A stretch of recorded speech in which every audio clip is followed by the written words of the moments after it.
Good morning, and welcome to Teddy Talks for Tuesday, May 5th, 2020. I'm Joe Wiegand, coming to you from Medora, North Dakota, gateway to Theodore Roosevelt National Park. On this May 5th, we'll follow Theodore Roosevelt through New Mexico in 1903.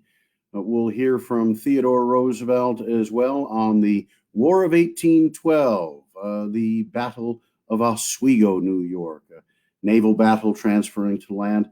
And then Theodore Roosevelt from Kristiania, today Greater Oslo, Norway, where though he accepted the Nobel Peace Prize in 1906, conferred for the settling of the Treaty of Portsmouth in 1905, settling the Russo-Japanese War, while he had a message of acceptance that was read on his behalf in Norway in 1906. This was his first chance after having been in Africa for a year after his presidency, and then touring Europe as part of the European tour, finally getting to Norway to say thank you to the Nobel Committee and to make a rather forceful statement about America's role in the world. So on this date in history, May 5th, 1778, General George Washington, in the early years of our Revolutionary War, after a great deal of frustration organizing the militia against the English, he appointed Friedrich Wilhelm von Steuben. That's actually Friedrich Wilhelm Ludolf Gerhard Augustin von Steuben, a Prussian baron who made his way to the United States via Paris, where he consulted with Benjamin Franklin. First would have liked to have been given a paid commission, was signed up as a volunteer, and then after having proved himself, went from temporary inspector general to full-time inspector general. Reading about von Steuben, one learns, of course, that he trained cavalry, trained our soldiers to understand that their bayonet was not simply a tool in camp to be used in cooking, but instead famous, I think, at the Battle of Stony Point, New York, that von Steuben's trained forces had a famous charge by nothing but bayonet against the English. So von Steuben assisted us in having regulations and sanitation in camp and in training that impacted the manual of arms for the United States Army for a century and a half to follow.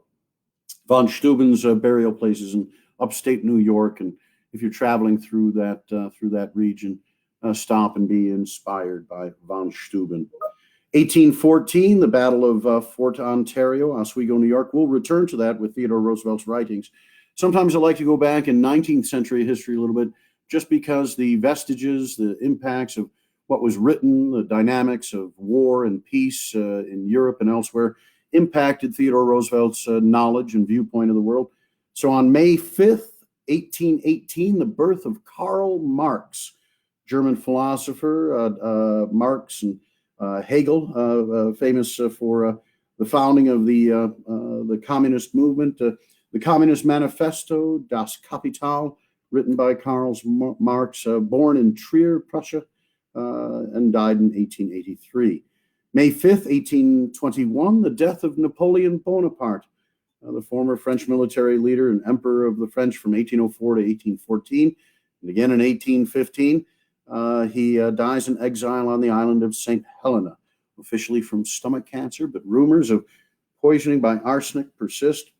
May 5th, 1830, the birth in Orange, New Jersey, of John Batterson Stetson, an American hat manufacturer. Stetson, still a great hat, and Theodore Roosevelt, very often those beautiful hats that Theodore Roosevelt wore, his cowboy hats were Stetsons. And May 5th, 1862, the origin of Cinco de Mayo. French army intervenes in Puebla, Mexico, the Battle of Puebla.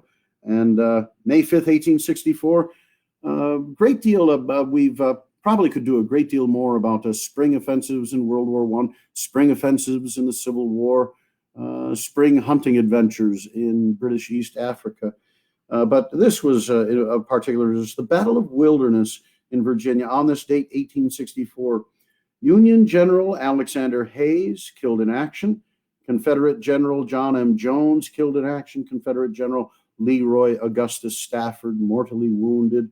They say that after the war, when President Ulysses S. Grant visited the gravesite of his West Point mate and dear friend, General Hayes, that President Grant wept at the grave of General Hayes. May 5th, 1865, the birth of Nellie Bly, born Elizabeth Cochran Seaman in Cochran Mills, Pennsylvania, an American journalist and writer. 10 Days in a Madhouse, one of those early investigative journalists. She put herself under guise of being a mental patient into one of the mental asylums. And it was that sort of report that astounded and revolted and led to increased legislation and regulation of our sanitariums. May 5th, 1893, the Panic of 1893 causes a large crash on the New York Stock Exchange. These panics, the boom and bust, the run on Wall Street. It is said that in the Roosevelt family that during many of the panics when others were selling, that the Roosevelts were buying, hence significant investments and Manhattan real estate that did quite well for the family. But that Panic of 1893 really stayed with the American psyche for well into Theodore Roosevelt's administration. We'll visit with the president in Santa Fe and Albuquerque, New Mexico territory during Roosevelt's presidency in the great 1903 tour. On this date, May 5th, 1908, having made the voyage down around South America, the Great White Fleet arrives in San Francisco, California, before its departure for Japan and the Philippines. And so the Great White Fleet would be feted quite well in San Francisco for the following couple of days. May 5th, 1910, that's the time that Theodore Roosevelt finds himself in Norway. Looking forward, not reading today, but May 5th, 1916, two things perhaps shows where Theodore Roosevelt was at this time in his life. He's not in the White House, and he would have been had he been successful as the candidate in 1912. May 5th, 1916, Theodore Roosevelt speaks to the children at Cove School in Oyster Bay, New York. May 5th, 1916, under the orders of President Wilson, the Marines go ashore, invading Santo Domingo in the Dominican Republic. The United States would occupy, putting down a civil war in the Dominican Republic, operating the customs houses, paying foreign debts on behalf of the Dominican. Secretary of State Charles Evans Hughes during the Harding administration would come about an agreement. The Marines would come home in 1924. We would operate the customs houses until 1941. And of course, this is part of big stick diplomacy. This is part of the enforcement of the Roosevelt corollary of the Monroe Doctrine. Let's go to 1814. I did this abortively yesterday when I began the battle a day early, as Sir James Yeo had done on behalf of the British. The Americans, as we left, had scuttled their ship, the Growler, in the bay. To pick up on the 5th, this is the Naval War of 1812, written by young Theodore Roosevelt, begun during his time at Harvard and encouraged by his uncle James Bullock, Uncle Jimmy Bullock, who had exiled in Liverpool. Bullock was in charge of the Confederate Secret Service in Europe and built half of the Confederate Navy during the Civil War, including the raiders, the CSS Shenandoah and the CSS Alabama. Uncle Irvine Bullock, also exiled in Liverpool, and both men buried today in Liverpool. He is said to have been the last man to have fired a cannon off of the Alabama in the fateful fight with the Kearsarge.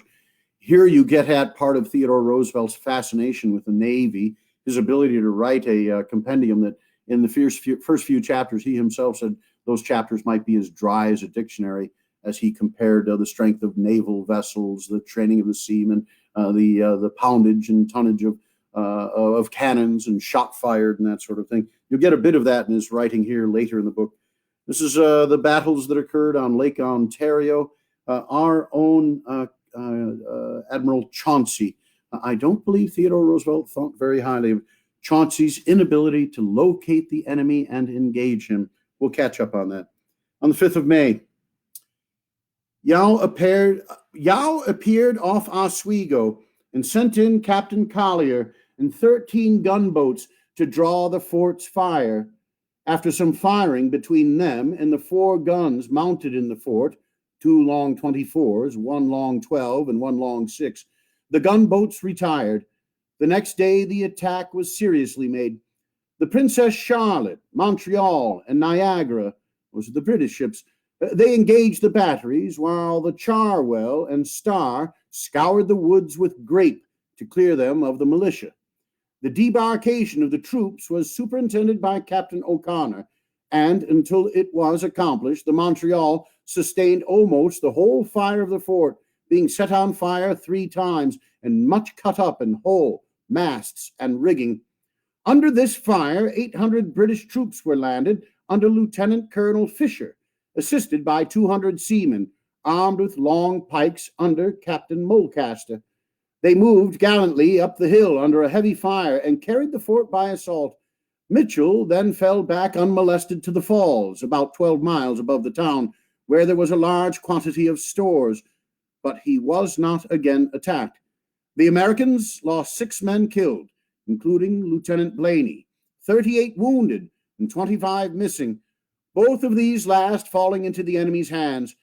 The British lost 22 soldiers, Marines, and seamen, including Captain Holloway, killed, and 73, including the gallant Captain Mulcaster dangerously and Captain Popham slightly wounded, the total loss being 95, nearly a third of the American force engaged. General Drummond, in his official letter, reports that, quote, the fort being everywhere almost open, the whole of the garrison effected their escape, except about 60 men, half of them wounded. No doubt the forts being everywhere almost open afforded excellent opportunities for retreat, but it was not much of a recommendation of it as a structure intended for defense. The British destroyed the guns, raised the growler.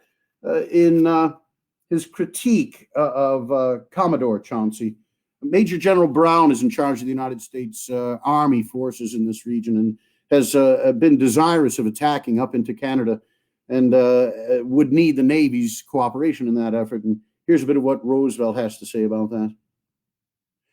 Major General Brown had written to Commodore Chauncey on July 13th, I do not doubt my ability to meet the enemy in the field and to march in any direction over his country, your fleet carrying for me the necessary supplies.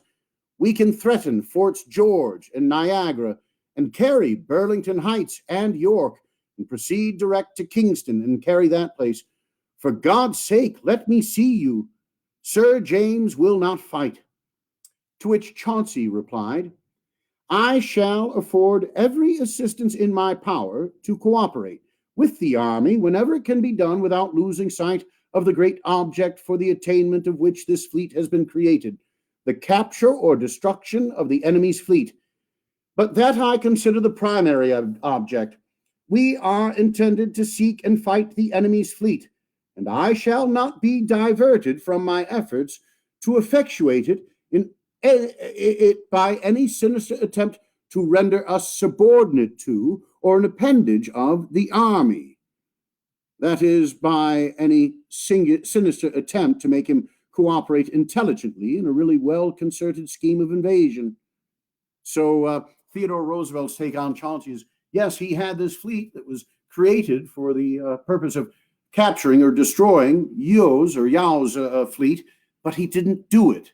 And if he wasn't going to do it, he might as well help the able General Brown in his invasion of Canada.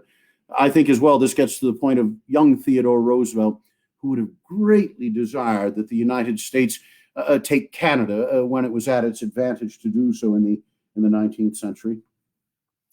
In 1903, Theodore Roosevelt is touring the Southwest. This is a portion of the Louisiana Purchase in part as he tours Colorado, and you get into some ill-defined lines when we decide later that we didn't purchase Texas in that sort of in that purchase. But he makes a couple of remarks here. First at a Catholic school in Albuquerque, then again in Santa Fe for the governor. Brief remarks in 1903 on the trail, President Theodore Roosevelt. Bishop, permit me to thank you and to say how much I appreciate the courtesy you showed in putting yourself to such inconvenience to come here to greet me. I had hoped to meet you at Santa Fe in the cathedral, where I participated in the baptism of the son of one of the men of my regiment. I greet the school children and the sisters. There can be no greater privilege than to meet a missionary who has done good work. Of all the work that is done or that can be done for our country, the greatest is that of educating the body, the mind, and above all, the character, giving spiritual and moral training to those who in a few years are themselves to decide the destinies of the nation. And at Santa Fe, New Mexico, the same date, May 5th, 1903. Mr. Governor, Mr. Mayor, ladies and gentlemen, it is, of course, with a peculiar feeling of pleasure that I come here to New Mexico, from which territory half, and if my memory serves me correctly, a little over half of the men of my regiment came. The man is but a poor man whenever he may be born, to whom one part of this country is not exactly as dear as any other part, and I should count myself wholly unworthy of the position I hold if I did not strive to represent the people of the mountains and the plains exactly as much as those of the Mississippi Valley or of either coast, the Atlantic or the Pacific. I know your people, Mr. Governor, and I need not say how fond I am of them, for that you know yourself. How could I help being fond of people with whom I have worked, with whom I have marched to battle? The only men here to whom I would doff my hat quicker than to the men of my own regiment are the men of the Great War. You know well the claim that comradeship in war makes between man and man. And it has always seemed to me, Mr. Governor, that in a sense, my regiment in its composition was a typical American regiment. Its people came from the West chiefly, but some from the East, from the South chiefly, but some from the North, so that every section was represented in it. They varied in birthplace as in creed. Some were born on this side of the water, some on the other side. Some of their ancestors had come to New Mexico, as did your ancestors, Mr. Governor, when this was already a city and at a time when not one English-speaking community existed on the Atlantic seaboard. Some were men whose forefathers were among the early Puritans and Pilgrims. Some were of those whose forefathers had settled by the banks of the James even before the Puritan and Pilgrim came to this country. But after your people came, there were men in that regiment who themselves were born or whose parents were born in England, Ireland, Germany, or Scandinavia. But there was not a man, no matter what his creed, what his birthplace, what his ancestry, who was not an American and nothing else. We had representatives of the real, original, native Americans, because we had no inconsiderable number who were in whole or in part of Indian blood. There was in the regiment but one kind of rivalry among those men, and but one would have been tolerated. That was the rivalry of each man to see if he could not do his duty a little better than anyone else. Short would have been the shrift of any man who tried to introduce division along the lines of section or creed or class. We had serving in the ranks men of inherited wealth and men who all their lives had earned each day's bread by that day's labor, and they stood on a footing of exact equality. It would not have been any more possible for a feeling of arrogance to exist on one side than for a feeling of rancor and envy to exist on the other. I appreciate to the full all the difficulties under which you labor, and I think that your progress has been astonishing. I congratulate you upon all that has been done, and I am certain that the future will far more than make good the past. I believe that we have come upon an era of fuller development for New Mexico. That development must, of course, take place principally through the average of foresight, thrift, industry, energy, and will of the citizens of New Mexico. But the government can and will help somewhat. This is a great grazing state. Because of the importance of the grazing industry, I wish to bespeak your support for the preservation in proper shape of the forest reserves of the state. These forest reserves are created and are kept up in the interest of the homemaker, In many of them there is much natural pasturage. Where that is the case, the object is to have that pasturage used by the settlers, by the people of the territory, not eaten out so that nobody will have the benefit after 3 years.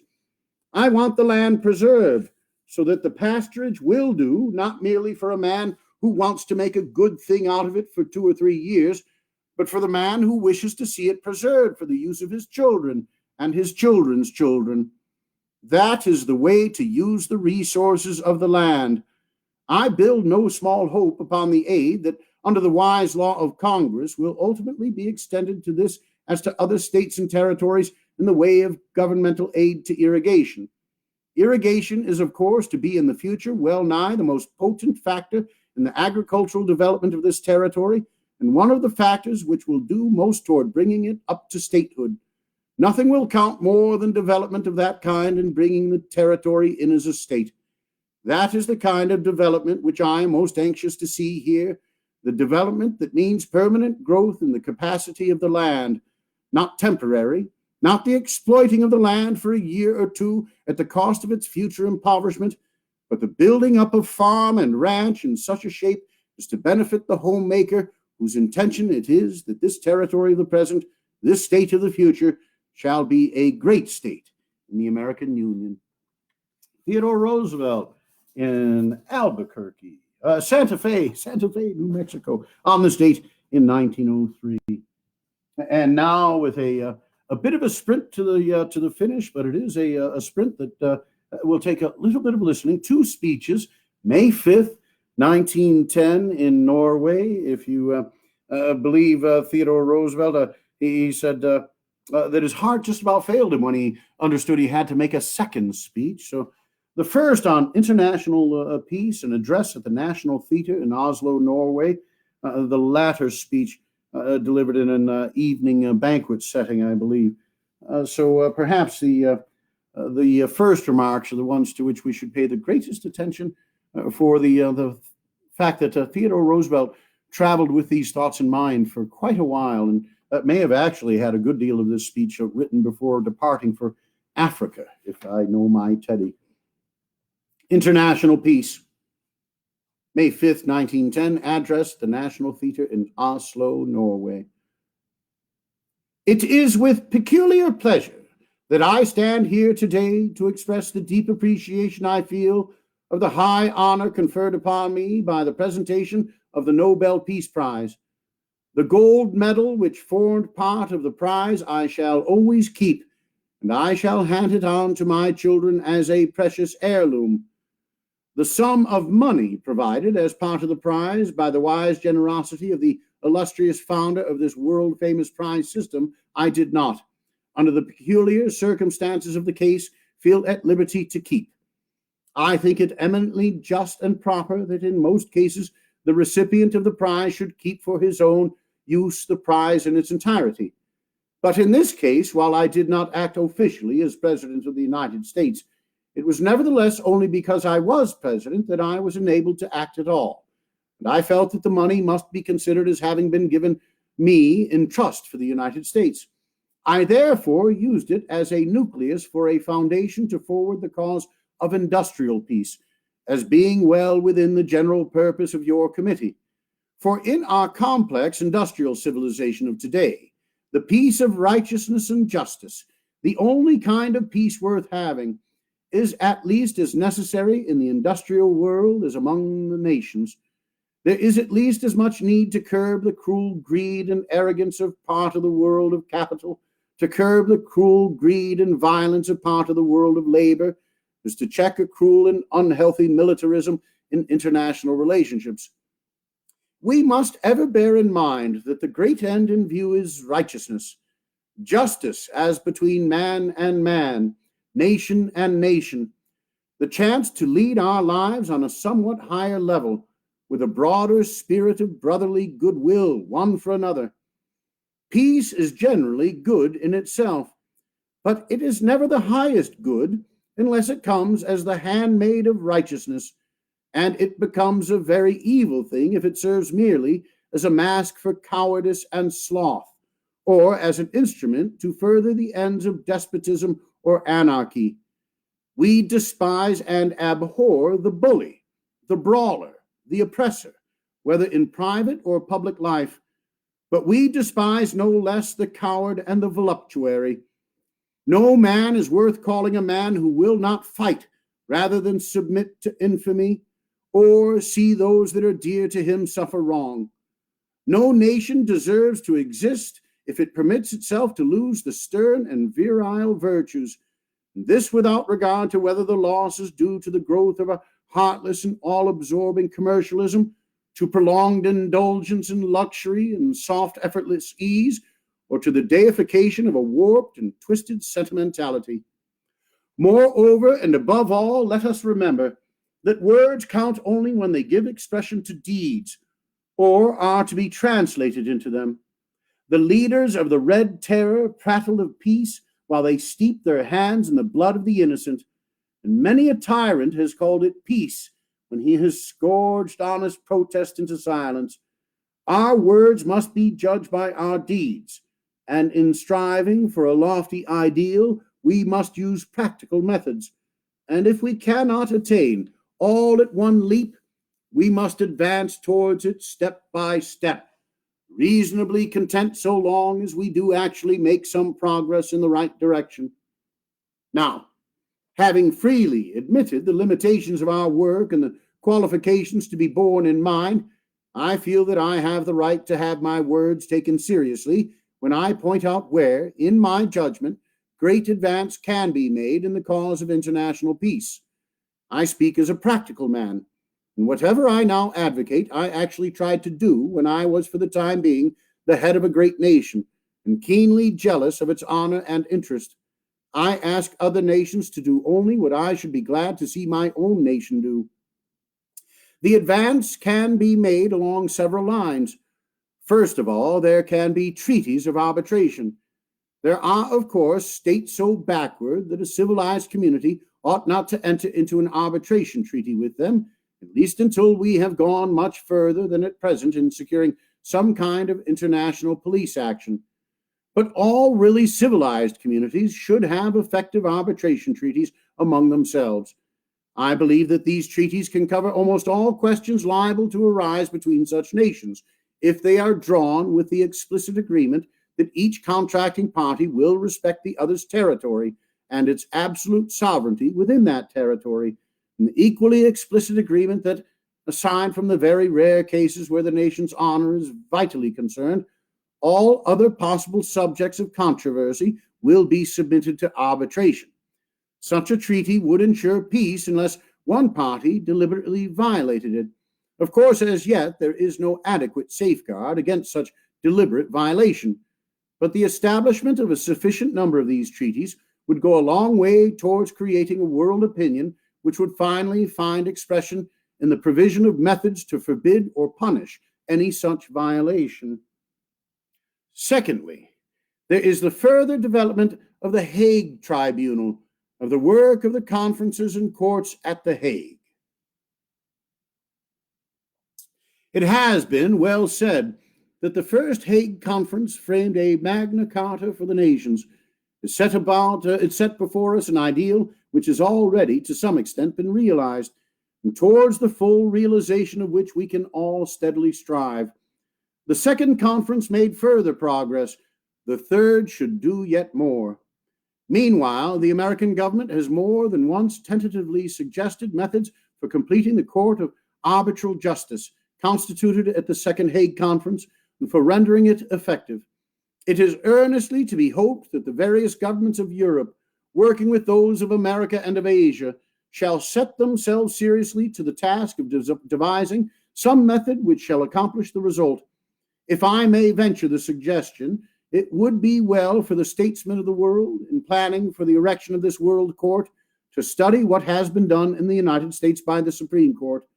I cannot help thinking that the Constitution of the United States, notably in the establishment of the Supreme Court and in the methods adopted for securing peace and good relations among and between the different states, offers certain valuable analogies to what should be striven for in order to secure, through the Hague courts and conferences, a species of world federation for international peace and justice.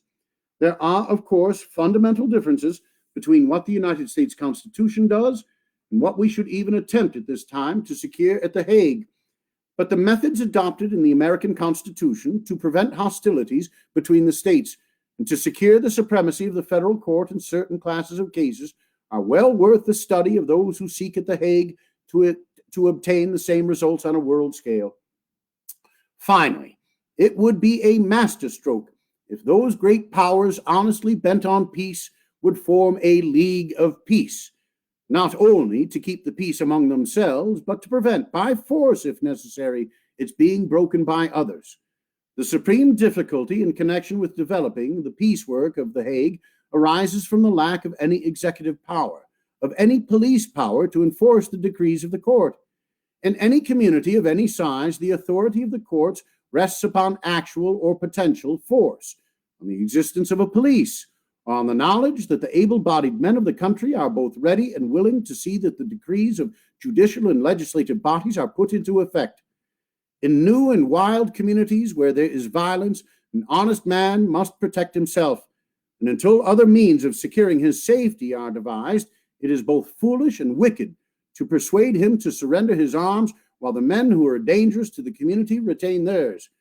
He should not renounce the right to protect himself by his own efforts until the community is so organized that it can effectively relieve the individual of the duty of putting down violence. So it is with nations. Each nation must keep well prepared to defend itself until the establishment of some form of international police power, competent and willing to prevent violence as between nations. As things are now, such power to command peace throughout the world could best be assured by some combination between those great nations which sincerely desire peace and have no thought themselves of committing aggressions. The combination might at first be only to secure peace within certain definite limits and on certain definite conditions. But the ruler or statesman who should bring about such a combination would have earned his place in history for all time and his title to the gratitude of all mankind. How about that? Interesting implications for international peace, the establishment of an international police force of some sort. Perhaps this presages the League of Nations or the United Nations, and opens up a great issues for commentary or questions that might appear here or elsewhere. I've enjoyed the dialogue with you here at Teddy Talks. We'll continue. We've got some interesting programs yet for the week ahead, including remarks. I do believe it's tomorrow that we'll be at the Grand Canyon of the Colorado River, May 6th, 1903. Theodore Roosevelt's first view of that canyon, about which he'd read in the reports of James Wesley Powell, the one-armed Civil War veteran who made his way down the canyon, from the stories of Bucky O'Neill, who gave his life in Cuba, but first told Theodore Roosevelt stories of the Great Canyon. Bucky O'Neill's cabin is still on the South Rim. So that's tomorrow. We'll have some other interesting programs through the week, but we'll conclude with remarks that are titled Colonial Policy of the United States. These collected by Putnam and Sons, and this is African and European addresses. So it's sort of Theodore Roosevelt in 1910, including this particular speech, not too long. So this is on that same evening now, May 5th, 1910, in Kristiania or Oslo, Norway. When I first heard that I was to speak again this evening, my heart failed me. But directly after hearing Mr. Bratley, I feel that it is a pleasure to say one or two things, and before saying them, let me express my profound acknowledgement for your words. You have been not only more than just, but more than generous. Because I have been so kindly treated, I am going to trespass on your kindness still further and say a word or two about my own actions while I was president. I do not speak of them, my friends, save to illustrate the thesis that I especially uphold, that the man who has the power to act is to be judged not by his words, but by his acts, by his words insofar as they agree with his acts. All that I say about peace, I wish to have judged and measured by what I actually did as president. I was particularly pleased by what you said about our course, the course of the American people, in connection with the Philippines and Cuba. I believe that we have the Cuban minister with us here tonight. Oh, wonderful. Well then, we have a friend who can check off what I am going to say. At the close of the War of '98, we found our army in possession of Cuba, and man after man among the European diplomats of the old school said to me, "Oh, you will never go out of Cuba. You said you would, of course, but that is quite understood. Nations don't expect promises like that to be kept." As soon as I became president, I said, "Now you will see that the promise will be kept." We appointed a day when we would leave Cuba. On that day, Cuba began its existence as an independent republic. Later, there came a disaster. There came a revolution, and we were obliged to land troops again while I was president. Then the same gentleman with whom I had conversed before said, "Now you are relieved from your promise. Your promise has been kept, and now you will stay in Cuba." I answered, "No, we shall not. We will keep the promise not only in the letter, but in the spirit. We will stay in Cuba to help it on its feet, and then we will leave the island in better shape to maintain its permanent independent existence." And before I left the presidency, Cuba resumed its career as a separate republic, holding its head erect as a sovereign state among the other nations of the earth. All that our people want is just exactly what the Cuban people themselves want.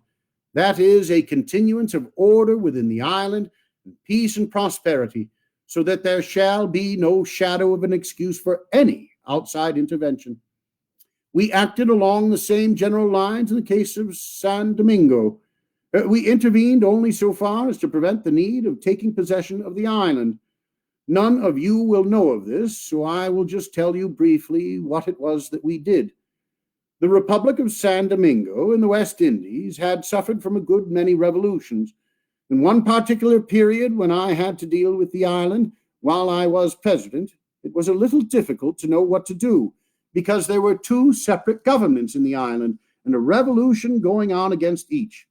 A number of dictators under the title of president had seized power at different times and borrowed money at exorbitant rates of interest from Europeans and Americans, and had pledged the custom houses of the different towns to different countries. And the chief object of each revolutionary was to get hold of the custom houses. Things got to such a pass that it became evident that certain European powers would land and take possession of parts of the island. We then began negotiations with the government of the island. We sent down ships to keep within limits various preposterous little manifestations of the revolutionary habit. And after some negotiations, we concluded an agreement. It was agreed that we should put a man in as head of the customs houses, that the collection of customs should be entirely under the management of that man, and that no one should be allowed to interfere with the custom houses.